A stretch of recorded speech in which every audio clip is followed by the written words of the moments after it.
오늘은 이사야 2장 1절부터 4절까지 칼을 쳐서 보습을 만들고 라는 제목으로 함께 나누려고 합니다.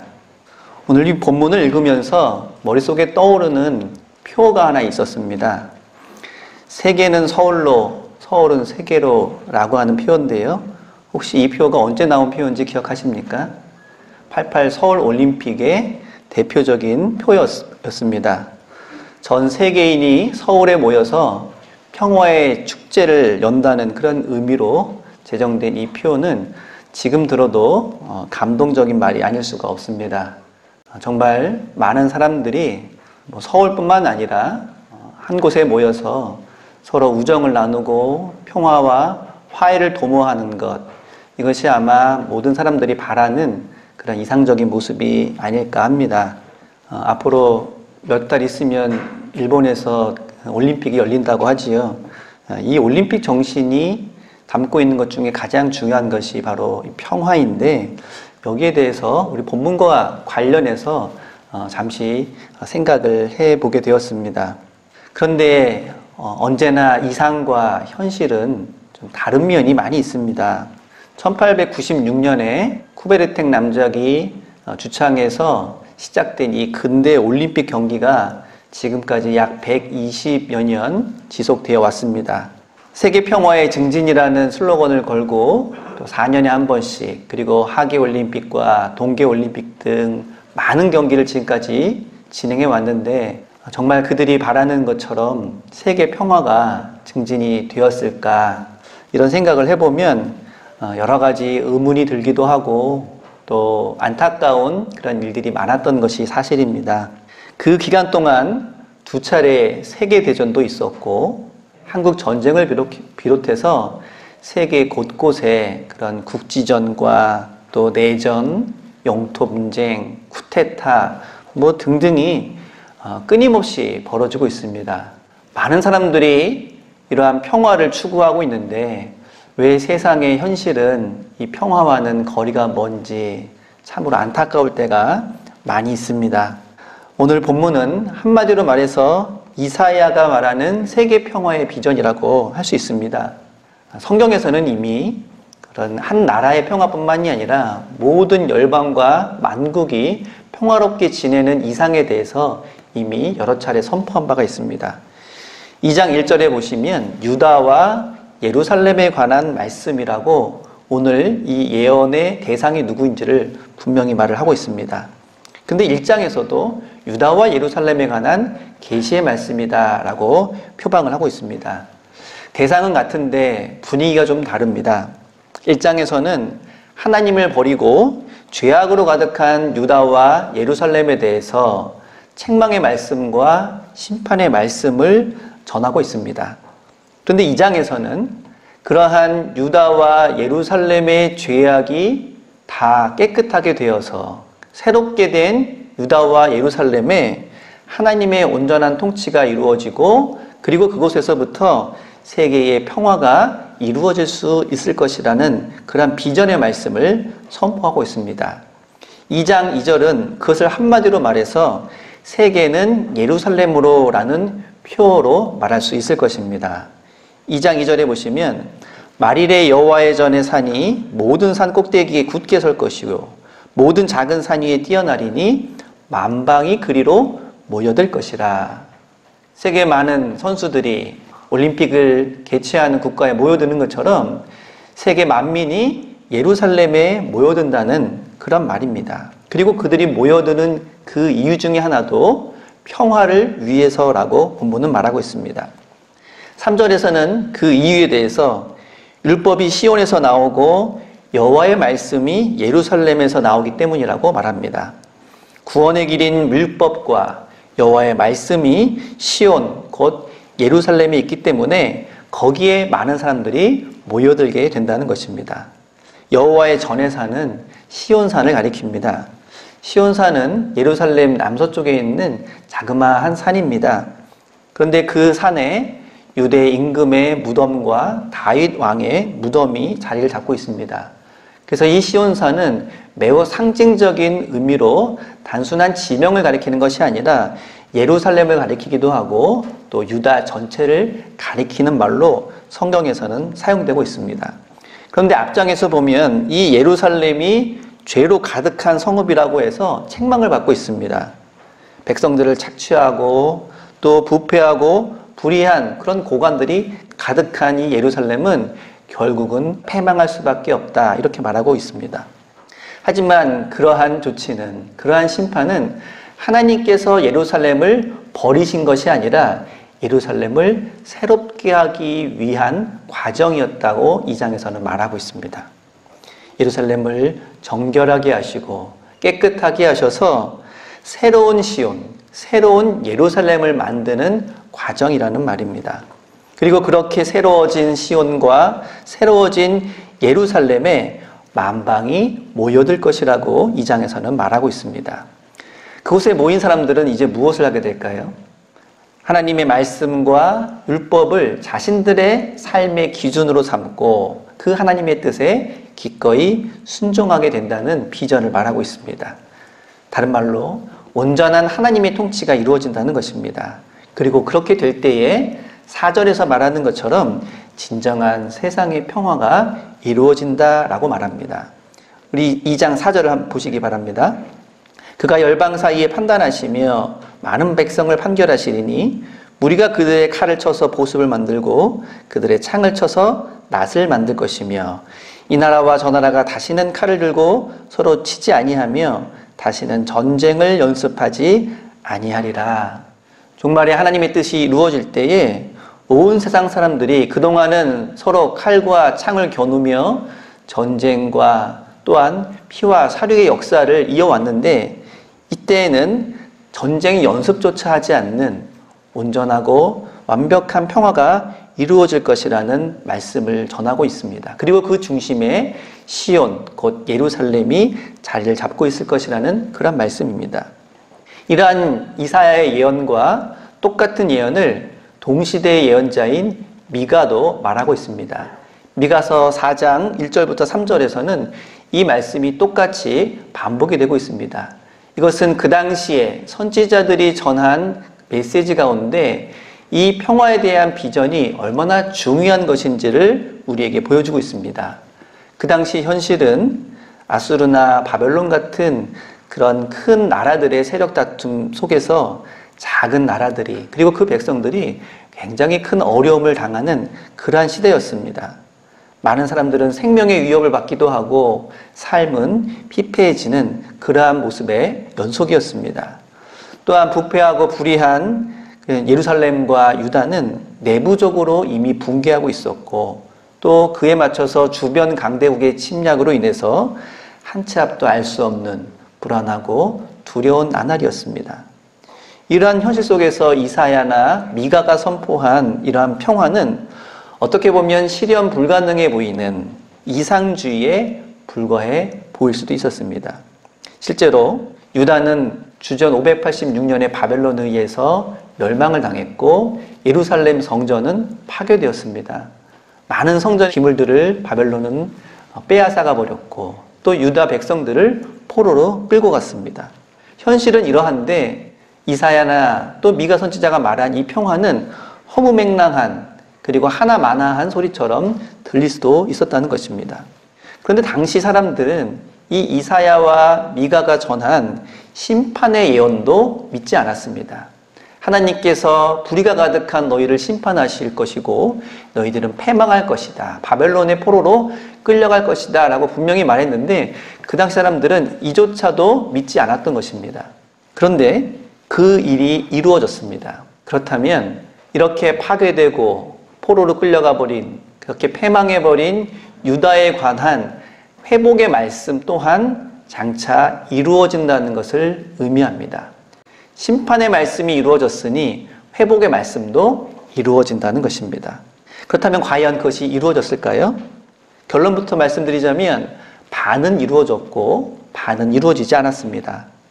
반이 이루어졌다는 말은 예루살렘을 파괴하고 유다 백성을 포로로 끌려갔던 이 바벨론이 페르시아에 의해서 멸망당하고 유다 백성들은 다시 귀환해서 성전도 다시 짓고 그리고 율법을 중심으로 한 유다 공동체도 다시 재건할 수 있었습니다. 그리고 사방에 흩어졌던 유대 백성들이 예루살렘에 모여들게 되었습니다. 그렇다면 이 이사야의 예언이 이루어졌다고 볼 수도 있을 것입니다. 하지만 이사야가 말하고 있는 이 평화의 비전, 칼과 창을 농기구로 만들고 전쟁을 준비하지도 또 실제로 실행하지도 않는다고 하는 그러한 완벽한 평화는 어느 시대건 간에 단 한 번도 이루어진 적이 없습니다. 그런 면에서 이 예언이 반은 이루어지지 않았다고 말한 것입니다. 그런데 신약 성경에서는 이러한 미완의 예언이 예수님을 통해서 완벽하게 이루어졌다고 선포를 하고 있습니다. 우리가 잘 알고 있는 누가복음 2장 14절에서 예수님이 탄생하실 때 들려온 천상의 찬양의 목소리는 이 땅에 참된 평화가 이루어졌음을 이미 선포하고 있습니다. 그리고 예수님도 평화의 왕으로 그렇게 불리면서 폭력과 그리고 다툼과 갈등이 가득했던 이 세상에 참된 하나님의 평화를 이루어 주셨다라고 고백을 하고 있는 것입니다. 그리고 그 이후에 초대 교부 가운데에는 이사야 선지자가 말했던 이런 평화가 온전하게 이루어졌다라고 그렇게 말하는 이들이 많이 있었습니다.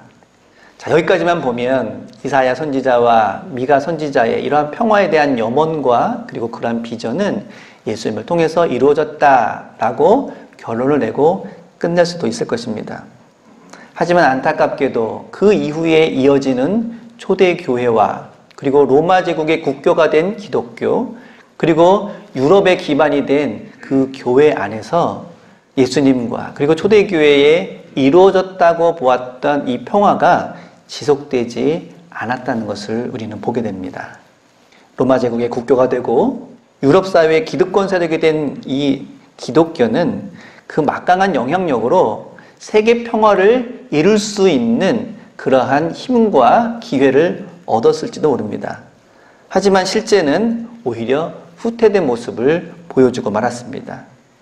이사야 선지자가 말한 하나님의 평화에 대한 비전과 그리고 예수님께서 오른쪽 뺨을 맞으면 왼쪽 뺨도 돌려대라 라고 말했던 자기 희생적 평화의 실천, 이것을 교회는 외면해버리고 말았다는 것입니다. 예를 들면 십자군 전쟁이 그렇습니다. 1095년부터 약 200년에 걸쳐서 기독교 국가들이 군대를 모집해서 8차례 그리고 그 이상의 원정대를 빼앗긴 예루살렘을 회복한다는 명분으로 보냈던 것이 바로 십자군 전쟁입니다. 근데 이 십자군 전쟁은 그 동기부터 그리고 그 실행에 이르기까지 신앙의 명분을 내세우기는 했지만 신앙과는 전혀 상관없는 이해관계 그리고 정치적, 경제적인 문제가 얽혀져 있는 그러한 전쟁으로 전락해버리고 말았습니다. 무엇보다도 거룩한 전쟁이라는 그러한 말이 무색하게 실제 일어났던 이 십자군 전쟁은 살육과 그리고 약탈로 얼룩진 그러한 전쟁이었다고 합니다. 이 전쟁을 통해서 대략 20만 명에서 40만 명 정도의 사상자가 발생했다고 하는데 그 결과만 놓고 보더라도 이사야 선지자가 말한 평화의 비전과는 거리가 먼 그런 모습이 아닐 수가 없습니다. 타종교와의 전쟁이 아닌 기독교 내부에서도 평화는 먼 이야기가 되어버리고 말았습니다. 루터의 종교개혁 이후에 유럽에서는 신교와 구교가 서로 갈등을 빚기 시작을 했습니다. 그리고 그것이 점점 고조되다가 1618년부터 약 30년 동안 구교와 신교의 전면적인 전쟁이 일어나게 됩니다. 이것이 역사 시간에 배운 30년 전쟁입니다. 이 전쟁도 겉으로는 신앙을 내세웠지만 그 안에 여러 가지 복잡한 이해관계가 걸려 있었습니다. 그런데 그 전쟁에 참여했던 사람들 대부분이 왕에서부터 백성에 이르기까지 매주 주일마다 예배를 드리는 그러한 기독교 국가에서 벌어진 일이었다는 것입니다. 그뿐만이 아닙니다. 이후에 유럽의 역사, 특히 기독교 국가에서 벌였던 여러 가지 일들 가운데는 위대한 업적을 만들어낸 것도 많이 있었지만 참으로 부끄러운 그러한 일들, 그러한 역사도 많이 빚어냈던 것을 알 수 있습니다. 우리가 기독교 역사를 이야기할 때 내세울 만한 그런 업적뿐만이 아니라 이러한 부끄럽고 또 드러내기 어려운 그런 일들까지도 우리는 함께 우리의 역사로 껴안을 수밖에 없다는 것입니다. 이처럼 때로는 교회의 권력이 세상 권력을 추구하는 과정에서 성경이 추구하는 이 평화의 가치는 여지없이 훼손당하곤 했습니다. 또한 세상 권력이 종교를 이용해서 자신들의 욕망을 채워나가려고 할 때, 이때에도 성경에서 말하는 이 평화는 무기력하거나 외면당하기 일쑤였습니다. 그 어느 쪽이든 교회는 이런 상황과 무관할 수 없었고, 그런 교회가 이제 와서 평화에 대해서 이야기한다는 것이 과연 맞는 일인가 라고 반문하는 이들도 많이 있습니다. 하지만 그럼에도 불구하고 오히려 그렇기 때문에 신앙인들은 더더욱 이 세상에 평화를 선포하고 그것을 실현해 나가는 그 일에 앞장서야 할 사명이 있습니다. 온갖 다툼과 갈등과 폭력으로 얼룩진 이 세상에서 평화를 이룬다는 것이 현실적으로 불가능하다 할지라도 하나님께서 우리에게 보여주신 이 평화에 대한 비전을 잃어버리는 것은 그리스도인으로서의 정체성을 잃어버리는 것이기 때문입니다. 오늘날 우리는 여전히 일어나고 있는 그런 갈등과 폭력과 싸움과 전쟁을 바라보고 있습니다. 국가 간의 여러 가지 차원에서 벌어지고 있는 이러한 다툼, 그리고 지역 간의, 세대 간의, 성별 간의, 이념 간의 양보할 줄 모르는 치열한 싸움이 지금도 일어나고 있는 것을 여러분들은 쉽게 볼 수 있을 것입니다. 더 큰 문제는 그러한 갈등과 싸움을 부추겨서 자신의 이득을 취하려는 자들이 참으로 많다는 것입니다. 교회는 적어도 그러한 갈등을 부추기는 일을 지향하고 오히려 화합하고 서로 이해하고 서로를 용납하는 그 일에 최선을 다해야 할 줄로 믿습니다.